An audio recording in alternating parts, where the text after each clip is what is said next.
Assalamualaikum warahmatullahi wabarakatuh. Perkenalkan, nama saya Satria Dwi Atmaji Nurdiansyah dengan NIM 235139094.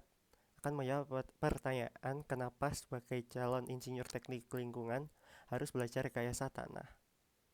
Sebagai calon insinyur teknik lingkungan, mempelajari rekayasa tanah sangat penting karena banyak isu lingkungan yang berkaitan langsung dengan sifat dan perilaku tanah. Dengan mempelajari rekayasa tanah, kita dapat mengetahui tentang sifat-sifat fisik, mekanik, dan kimiawi tanah yang relevan untuk memastikan bahwa solusi yang dirancang aman, berkelanjutan, dan efisien.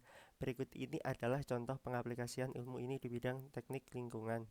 Yang pertama, remediasi tanah terkontaminasi. Ilmu rekayasa tanah digunakan dalam teknik remediasi untuk mengatasi tanah yang terkontaminasi oleh bahan berbahaya seperti minyak atau logam berat.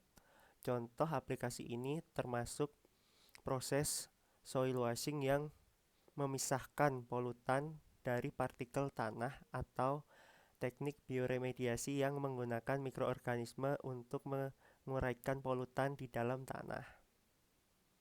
Yang kedua, digunakan untuk desain dan konstruksi sistem pengolahan limbah.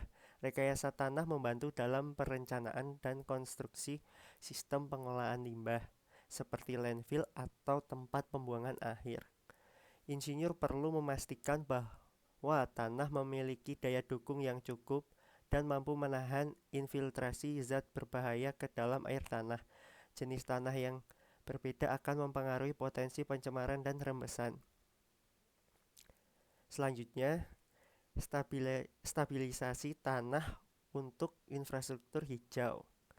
Rekayasa tanah juga penting dalam proses infrastruktur hijau seperti taman, area rekreasi, dan juga sistem pengolahan air hujan. Misalnya, teknik stabilisasi tanah dapat membantu mencegah penurunan dan pergeseran pada tanah yang mendukung vegetasi dan struktur bangunan, sehingga meningkatkan keberlanjutan dan ketahanan lingkungan.